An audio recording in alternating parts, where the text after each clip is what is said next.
우리 선배님들이신 것 같아가지고 네, 이게 선배님들 앞에서 이게 뭘 얘기를 해야 될지 좀 사실 좀 막막한 그런 느낌이 듭니다. 네, 저는 77학번이에요.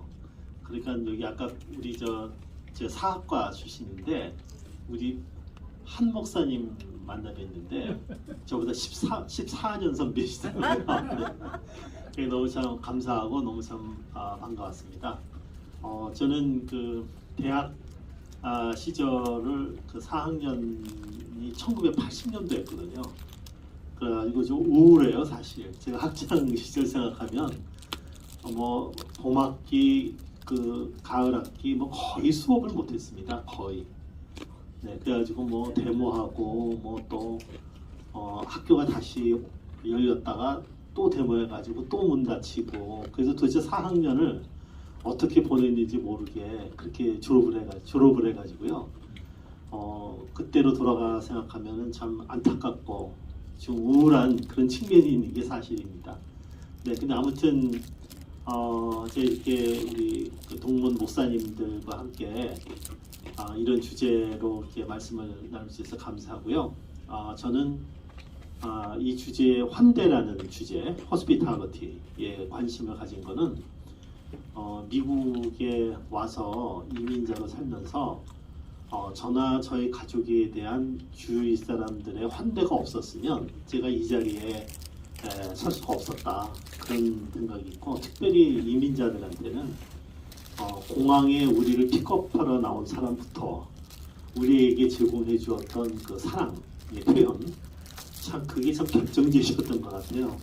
네, 그래서 신학교 갈 때도 뭐 돈이 있습니까 이민자들이 그런데 이렇게 뭘 믿고 또 장학금도 주고 또 목사 안수도 받게 되고 또 목회할 때 교단교회에서 또 함께 쓰도록 장소도 제공해주고 그러니까 모든 그런 그 눈에 보이는 것 또 보이지 않는 어떤 그런 환대를 통해서 제가 이 자리에까지 오게 됐고 또 사역을 할 수 있었다고 생각이 됩니다. 또 그러면서 주변을 바라보니까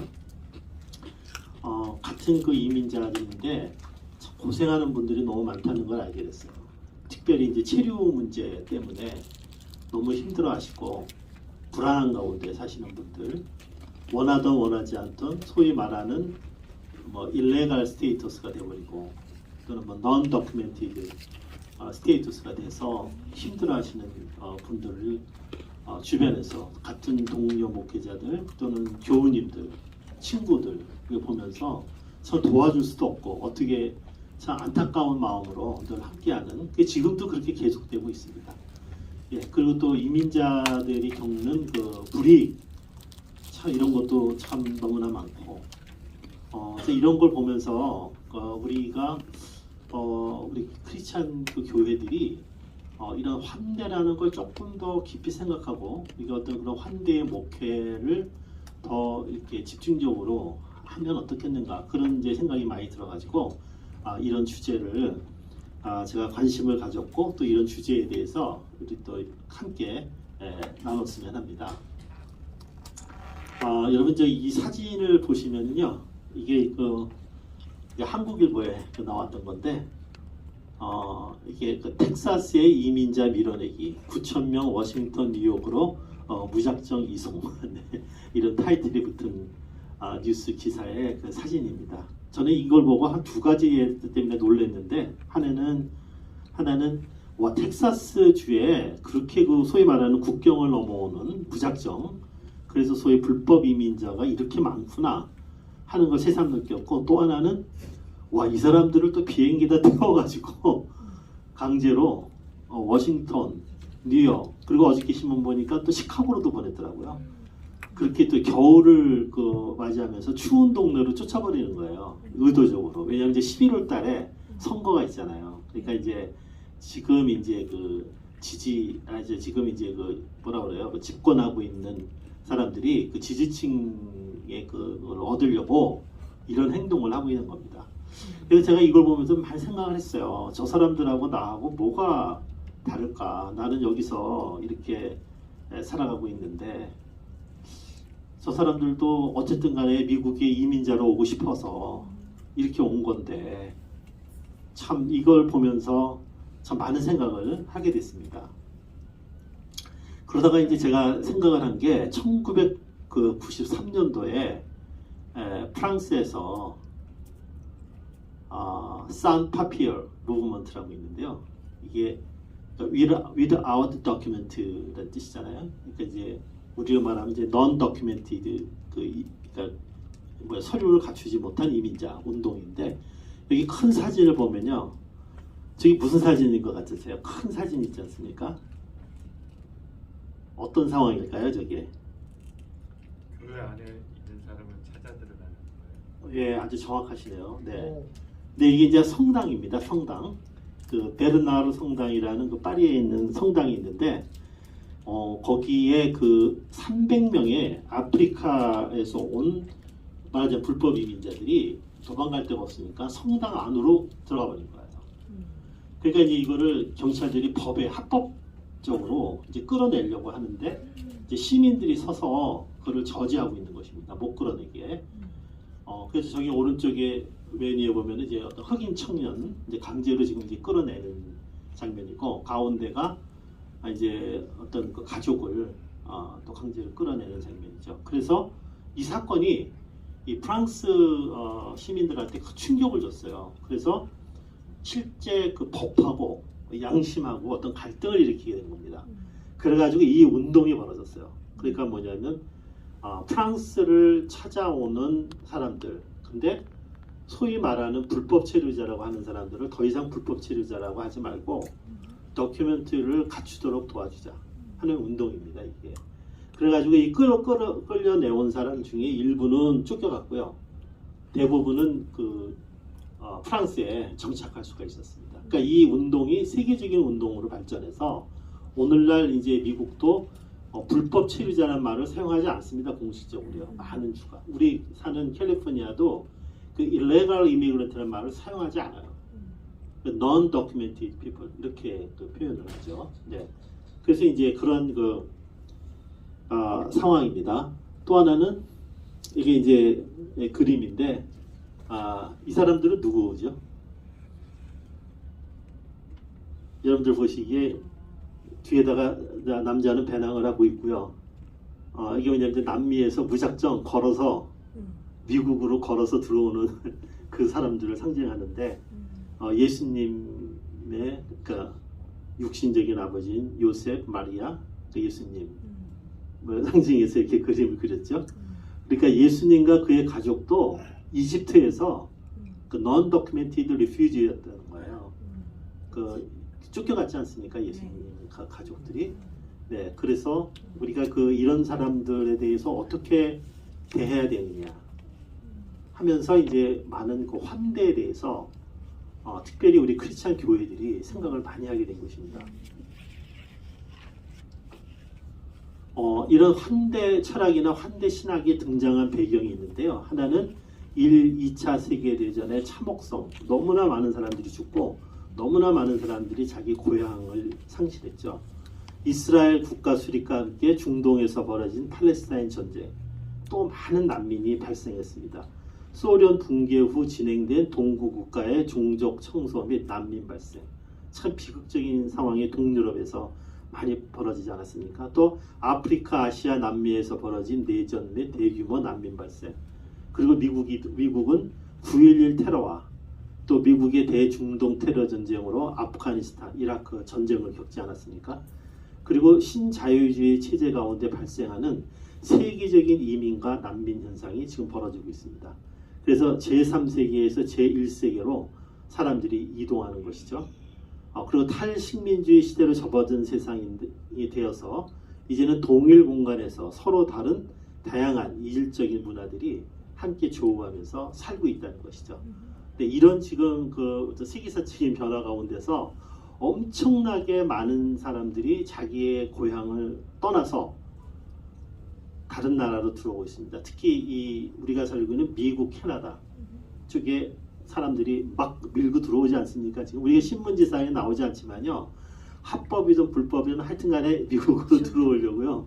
네, 엄청나게 많은 사람들이 들어오고 또 많이 또 죽고 다치고 이러고 있습니다. 또 이것만 그런 게 아니라 우리가 사는 대한민국도 그래요. 심지어 그 태국에서 단체로 여행을 왔는데 그 제주도에서 딱 내리자마자 사람들이 싹 사라진 거예요. 안 돌아가려고. 한국도 그렇죠. 유럽은 또 말할 것도 없고요.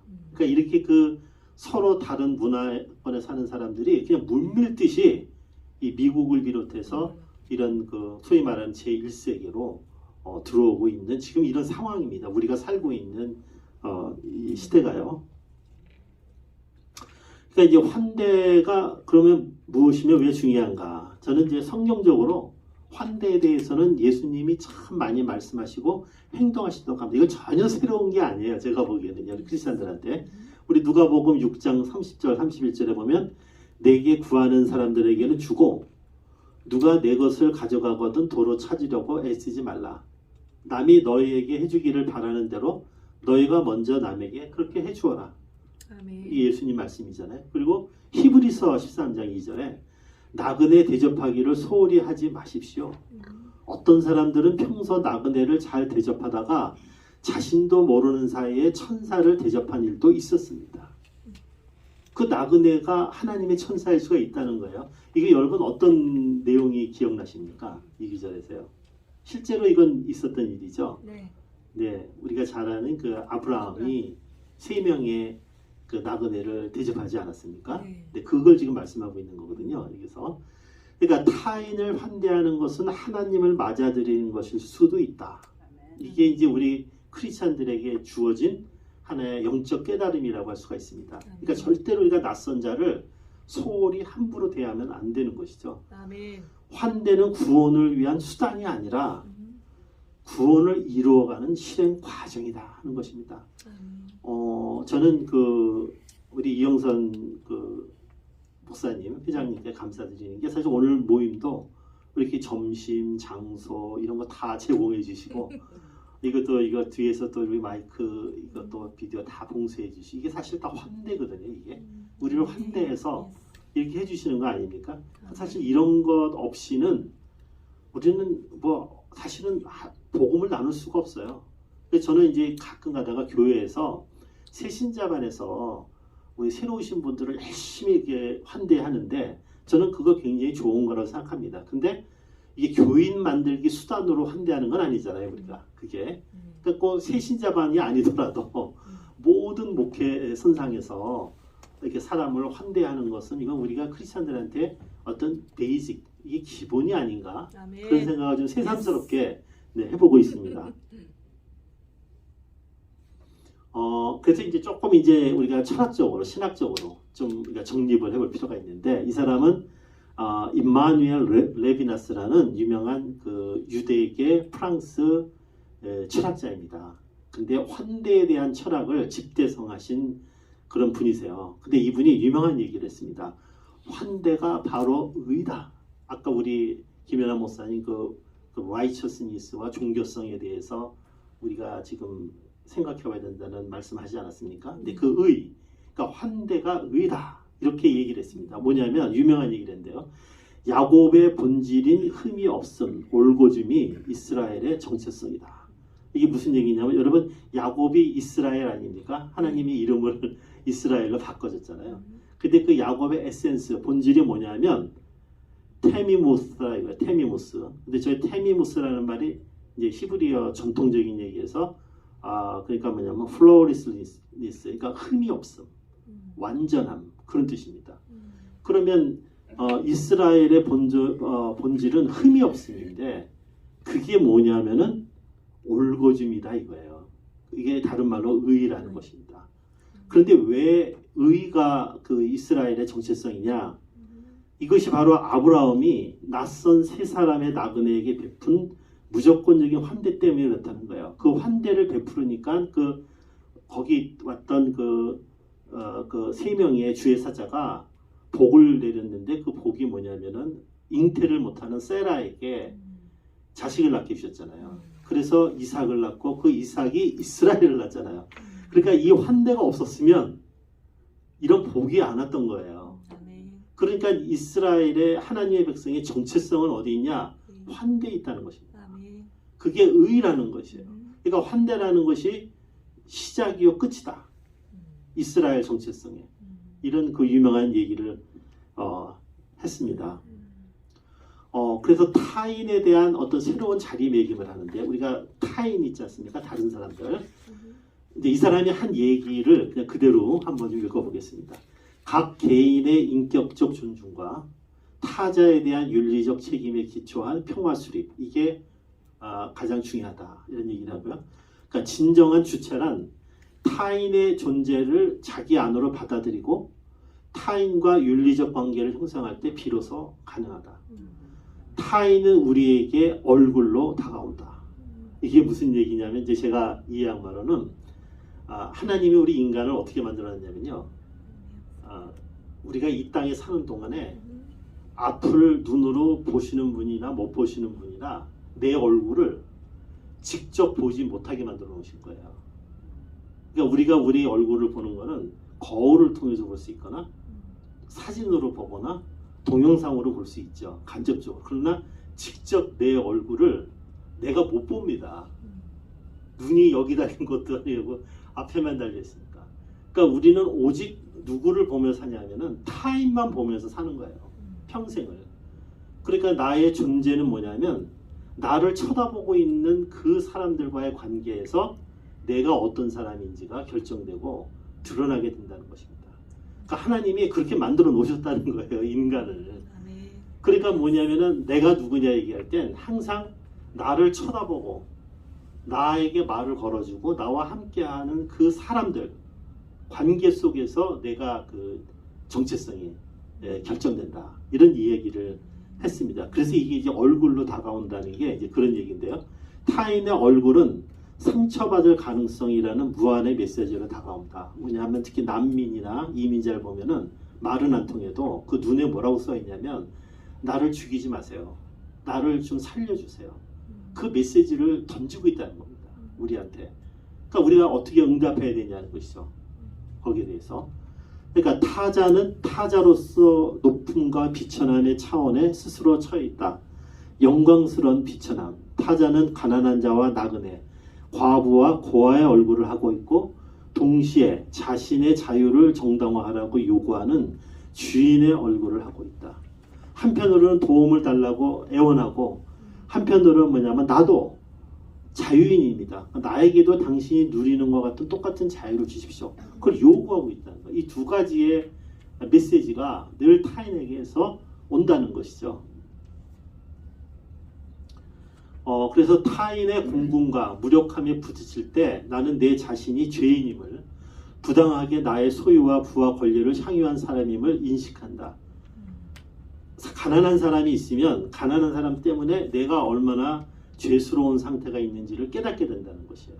이번에 그 얘기는 본질적으로 타자는 나와 동등하지 않다. 타자는 그가 당하는 가난과 고통 속에서 나의 주인이다. 내가 내 재산과 기득권을 버리거나 나눔으로써 자신을 벗어나 그를 모실 때 비로소 그와 동등할 수가 있게 된다. 타인은 나의 존재를 위협하는 침입자가 아니라 오히려 우리가 내면성에 닫힌 세계에서 밖으로의 초월을 가능케 해주는 존재이다. 이런 얼굴의 호소에 대한 무관심과 거부가 바로 불의이다. 반대로 얘기하면 이런 호소에 대한 관심과 용납이 바로 의다. 이런 이제 얘기를. 이게 바로 구약의 메시지였다. 이게 그 레비나스의 해석이었습니다. 여러분 어떻게 공감하십니까? 네. 네, 하여튼 이분은 이렇게 말씀을 하셨어요. 그 다음에 이제 또 이제 한 사람의 환대를 다룬 분이 있는데 이분은 이제 이름 많이 들어보셨을 거예요. 그 자크 데리다라고 이 사람은 그 포스트 모더니즘, 뭐 해체로도 유명한데 그 포스트 모더니즘의 대표적인 학자입니다. 이 사람은 그 적환대라는 단어를 만들어냈습니다. hospitality는 환대죠. 그 다음에 hostility는 적대하는 것 아닙니까? 이게 합쳐서 두 단어 합쳐서 새로운 단어를 만들어내는 거예요. hospitality 이렇게 해가지고 우리말로는 이제 적환대 이렇게 번역합니다. 이거는 무슨 의미냐면은 우리가 행하는 환대 속에요. 사실은 온전한 환대가 아니라 적대와 환대가 적당히 섞여 있다는 것입니다. 이게 이제 이분의 통찰력이었어요. 그래서 이 사람은 이제 오트 철학을 얘기하는데, 오트라는 거는 이제 불어에서 게스트 손님이란 뜻이고, 또 하나는 주인이란 뜻입니다. 그러니까 프랑스에서는 주인과 손님의 단어가 똑같습니다. 단어가. 이게 이제 이 사람이 생각하고, 왜 프랑스 말에서는 주인과 손님의 단어가 오트로 똑같으냐는 거예요. 이 질문이.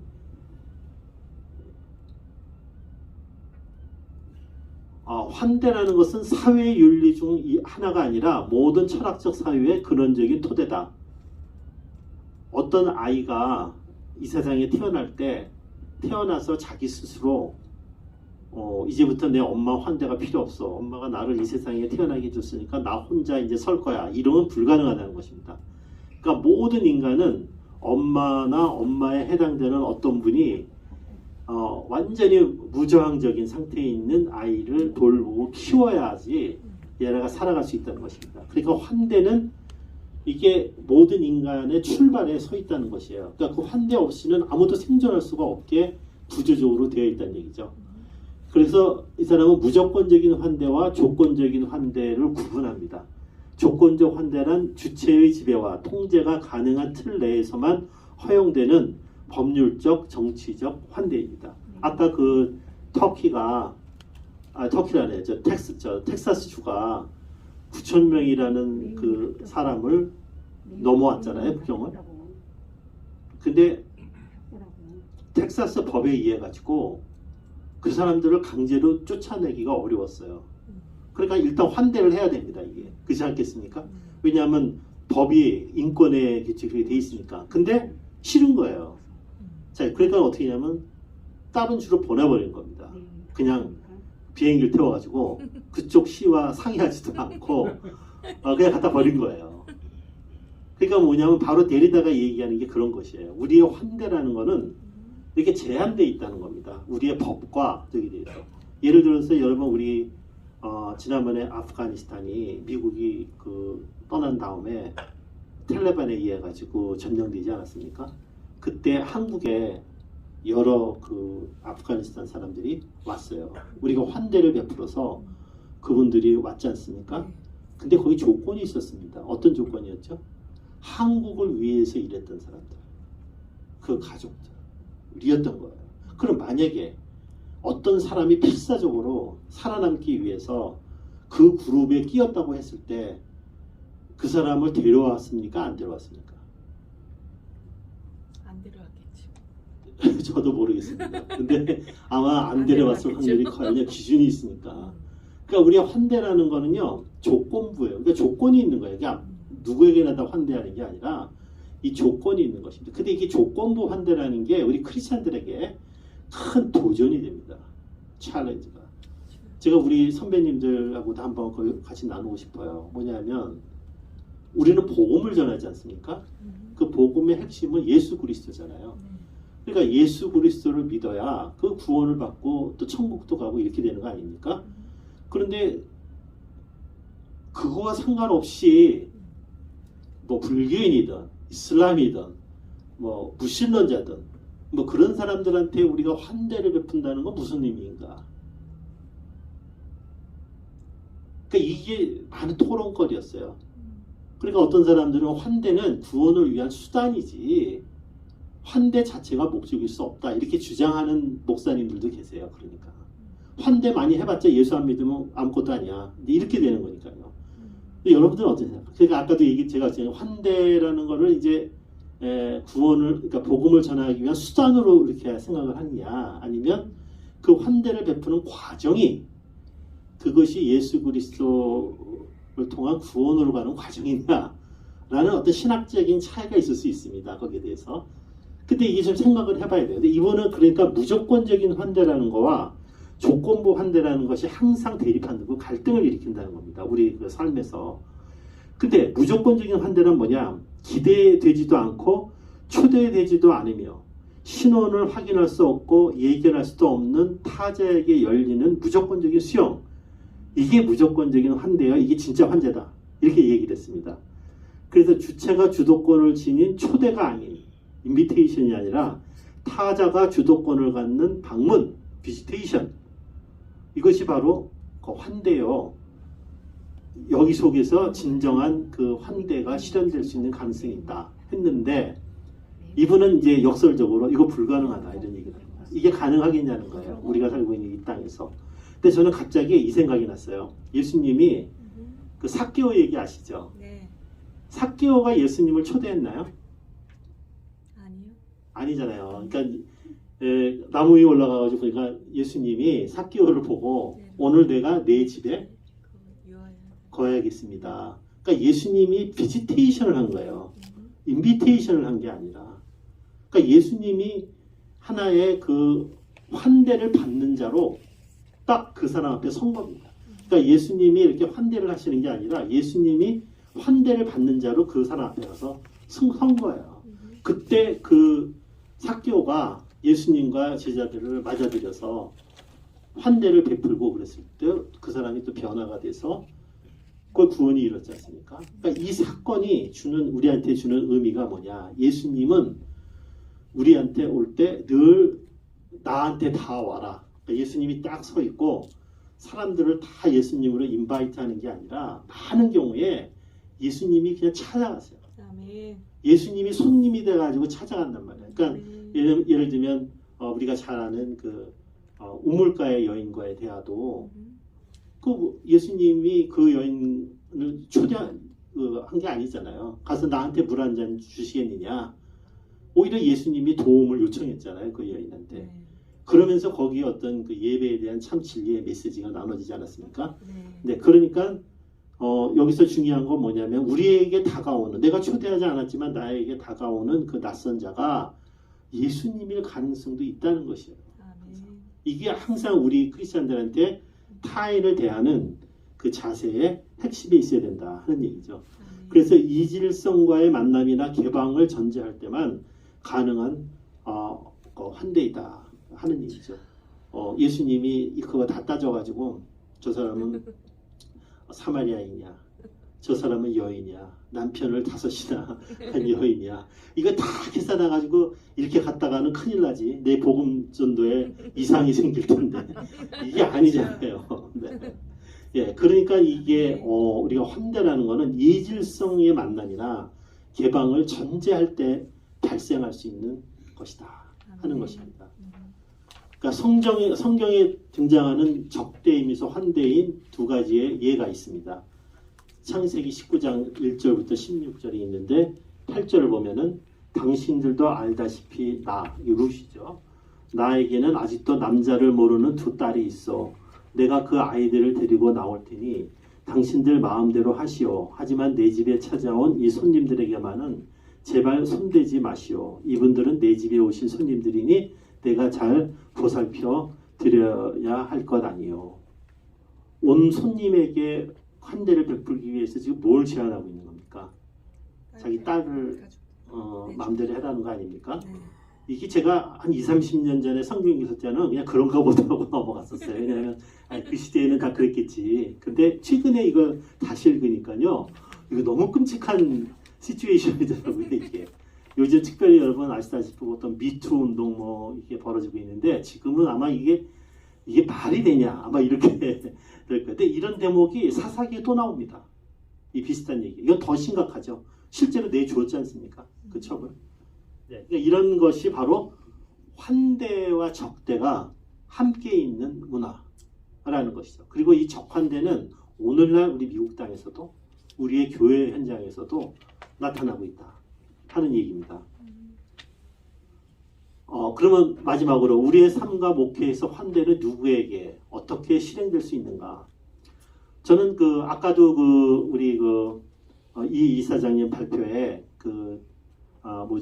신앙 고백 굿 네이버스 거기에 나온 대목 아니겠습니까? 마태복음 25장 31에서 46절 특별히 40절에 내가 진정으로 너에게 말한다. 너희가 여기 있는 내 형제 자매들 가운데 가장 보잘것없는 사람 하나에게 해준 것이 곧 내게 해준 것이다. 아멘. 저는 이게 이제 우리의 그 환대의 대상이라고 생각합니다. 아멘. 그러니까 보잘것없는 사람이라고 생각되는 사람이죠.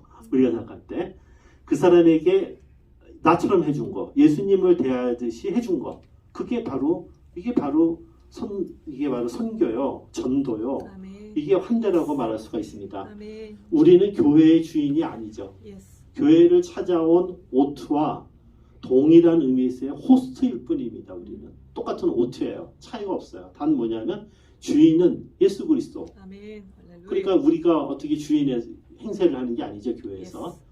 그래서 교회 환대는 세상살이에서 낯선 자를 환대하는 운동으로 확장된다. 아멘.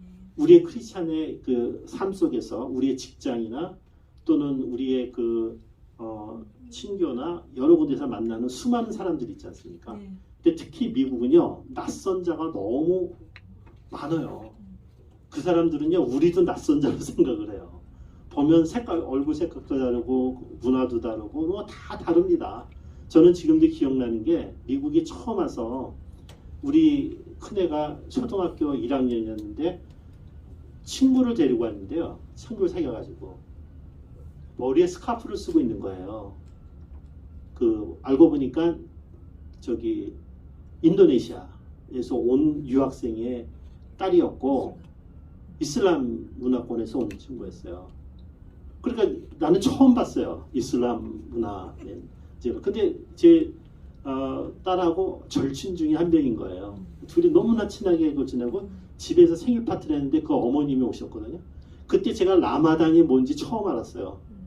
라마단에서 얘기는 라마단이 도대체 뭔 얘기야. 하나도 몰랐는데 아니 미국에 와가지고 내가 저 중동 국가 간 것도 아닌데 미국에 왔는데 미국에 와가지고 라마단이 뭔지를 배운 거예요 이게. 그러니까 라마단 때 내가 그분들이 집에 초대할 때 뭘 어떻게 먹어야 되는지 막 난감한 거예요. 어떻게 해야 될지 모르겠는 거예요. 그 대응을 거기에 대해서. 또 그 사람도 우리가 크리스찬이고 또 이제 그때는 목사가 아니었거든요. 그걸 아니까 그 사람들도 맨날 이슬람만보다 미국 와가지고 똑같은 아시안인데 크리스찬 가정을 보니까 아마 되게 신기했을 거예요. 그 사람들이. 그러면서 함께 살아가요 여기서. 그들하고. 그리고 어렸을 때 친구로서 같이 자라서 계속 친구가 될 수도 있고 이렇잖아요. 그러면 우리가 어떻게 그 사람들하고 대화를 나누고 어떻게 예수 그리스도의 복음과 사랑을 전해야 되냐는 얘기예요. 그런 사람들한테. 우리 아이들은 그렇게 자라났고 또 지금도 그렇게 살아가고 있습니다. 그러니까 낯선 자를 만났을 때 어떻게 환대하는 방법을 배우는가. 내가 예수님을 믿는 신앙을 굳건히 갖고 있으면서도 그 사랑을 어떻게 환대적으로 나눌 수 있겠는가. 이게 이제 큰 우리한테 도전으로 온다는 것입니다. 저는 끝으로 이러한 그 환대는 내가 그 환대를 입었기 때문에 미국에 와가지고요. 저희는 심지어 어떤 환대를 받았냐면 이슬람교도가요. 우리 교회에 주보를 만들고 뭐 하는 게 그게 기계가 시원찮다고 자기 회의사에 쓰는 좋은 거를 기증해 가지고요 우리한테 줘가지고 수년간을 그 돈나 선교사에게 잘 썼어요. 근데 그 사람이 이슬람교도예요. 그 부인이 우리 교회에 나왔거든요. 한국 사람인데 그 남편은 시리아계 미국인이었어요. 근데 이 사람은 아주 철저한 이슬람교도였습니다. 그러니까 와이프가 교회 가는 건 어떻게 아무 뭐건 아니에요. 근데 그러니까 그걸 듣고 우리 교회에 그 기증을 한 거였어요. 그래서 놀랍게도요 한 7년간을요 우리가 그분이 기증해진 그걸 이용해 가지고 선교 활동을 했다는 거예요. 여러분 이거 어떻게 생각하십니까? 그러니까 환대라는 건 이렇게 이루어지는 거예요. 우리의 그 삶 가운데서 또 어떤 분은요 우리 교회 어떤 분은 젊은 청년인데 페인트 가게를 해요. 아버지가 한 거 물려받아서. 근데 어느 날 나한테 왔어요. 목사님, 제 고민이 하나 있습니다. 뭐냐 그러니까 알고 보니까 자기의 가장 좋은 고객 중에 한 명이 이게 동성애자라는 거예요. 근데 이거 거래하지 말아야 됩니까? 해야 됩니까? 나한테 이렇게 묻는 거예요. 근데 왜 이런 고민을 하게 되는가 그랬더니 자기 고객 중에서 제일 나이스한 사람, 제일 정직하고 그리고 이 사람이 제일 많은 사람들을 불러다 준 거예요. 그 일을 잘하도록. 그래서 웃으면서 그런 거예요. 목사님, 나 이렇게 해가지고 돈 벌어서 교회 11조 내는데 어떻게 생각하십니까? 이렇게 얘기를 하는 거예요. 그래서 제가 그때 대답을 어떻게 했냐면 일단 생각을 좀 해보고 기도를 해보자. 그러면서 제가 하는 게 우리가 이 세상에 살면서 크리스찬들끼리만 사는 거 아니지 않냐 여기.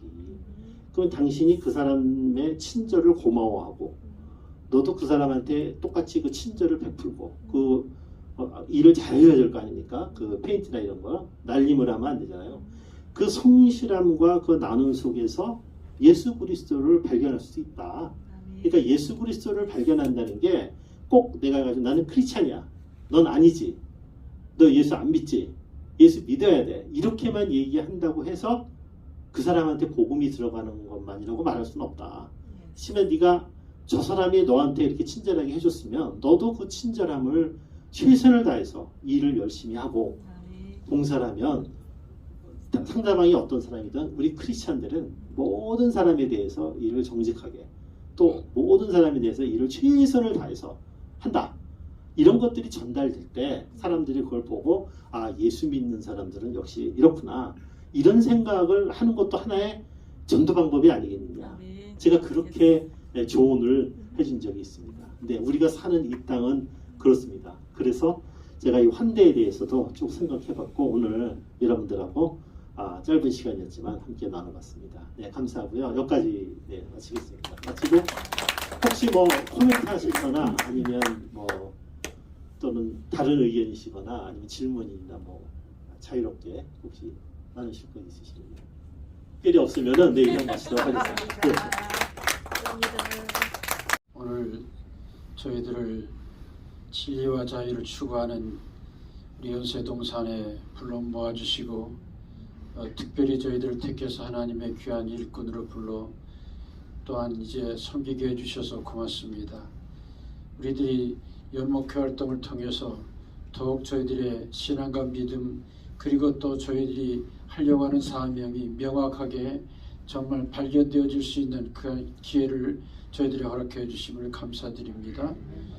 이제 새롭게 시작하는 연목회 새로운 임원들 또 이제 이 많은 임원들 하나님께서 함께 해주셔서 한마음 한뜻이 되어서 2022년도에 그리고 앞으로 또 내년에 이 모든 일들을 잘 감당할 수 있도록 지혜의 은총을 내려 주옵소서.